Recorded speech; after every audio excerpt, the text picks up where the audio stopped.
Hey, good morning, friends. How are you today? I hope you're doing great. I apologize, I have a little cold, but I'm fine. I just want to come in here and share something with you today. Thank you so much for tuning in to our last interview with Damien. We were talking about marriage. It was so fantastic, and I was so blessed to be able to share with you guys. Hey, good morning, Stacy. Great to see you. And thank you so much for all the love and support and kind words and just for stopping by. You guys are awesome. Well, I'm Julie Hamilton from Life Builders, and we're trying to Monday, Wednesday, Friday, 8:30, bringing you simple tips to build a strong and healthy life on. That's what we want to see you growing and moving forward and just living your life to the fullest. And so today we're talking about holding space. And no, that doesn't mean like you're holding the solar system in your hands, right? If you've never heard of that concept of holding space, we're going to talk a little bit about that. And I was going to tell you a little bit about my rascally brothers-in-law, my brother-in-laws, whatever, brothers-in-law, and how it relates. So every couple years, my family and I, there's 23 of us now, including all the brothers-in-law and all the nieces and nephews, we go to this ranch in Texas, and it's in Glen Rose, and it's called the Country Woods Inn. Super cool. They have all these different little cabins, and they all are different, but it's very rustic. And so it's a super fun time. But in one of the bathrooms, every time my brother-in-laws get together with my brother and Damien, you know, they are just a bunch of rascals. Like the last time we were there, they literally, I was sitting by the pool drinking my coffee, and these little brothers-in-law, they picked up my chair and dumped me in the pool with my coffee and everything. So they're always getting into trouble. They're always pranking each other. And one day, this was so funny, the most funny one, was my brother-in-law, Daniel, was showering. Now, in this thing I told you, it's super rustic, so they have the kind of showers that looks like this. I don't know if you can see it, but it's the kind where it has the ring at the top and the shower curtain around it. And so my brother-in-law Daniel was showering in this kind of, you know, old tub with the ring. It's open on top. They're awesome. But my Damien and my brother-in-law Kyle and my brother Josh, they filled up this huge bucket full of ice water, right? And cold water. And they snuck in the bathroom.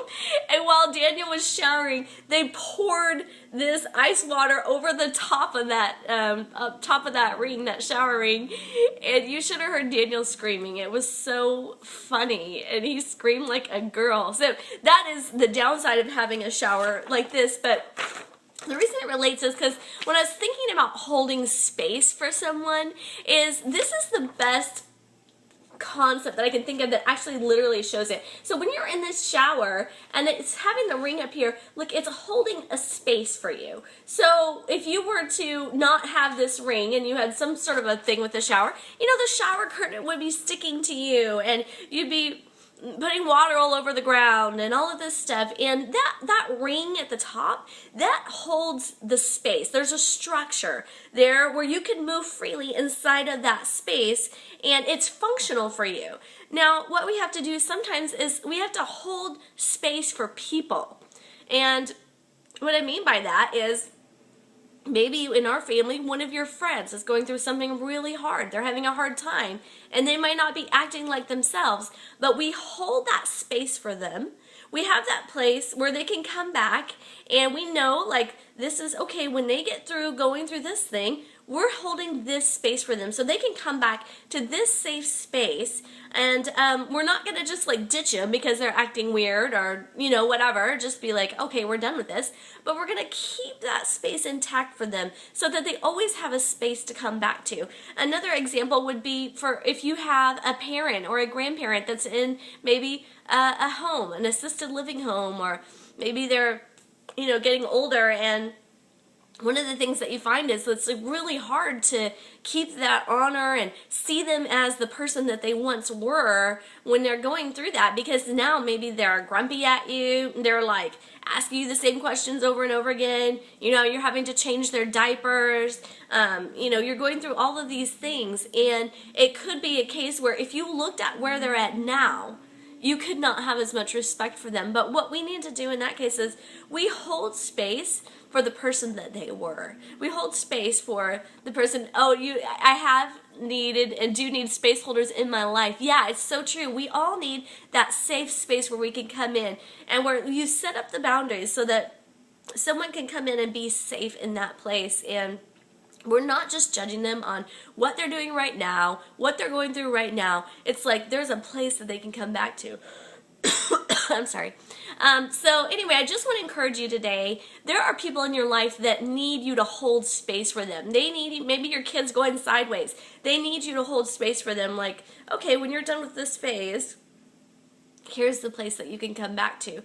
Maybe you have an older person that you're going through and you need to hold space for them, for their integrity, for their dignity. And a lot of you are out there doing that right now. So anyway, I just encourage you, hold space for the people in your life. And you can do that by respecting and honoring them, by not freaking out when they're going through something, like not reacting to what they're going through, and just being able to make it a safe place for them to come back to. So anyway, that is it today. I'm sorry, I'm like, struggling. But I hope you guys have a wonderful weekend. I'd love to hear what you're doing this weekend.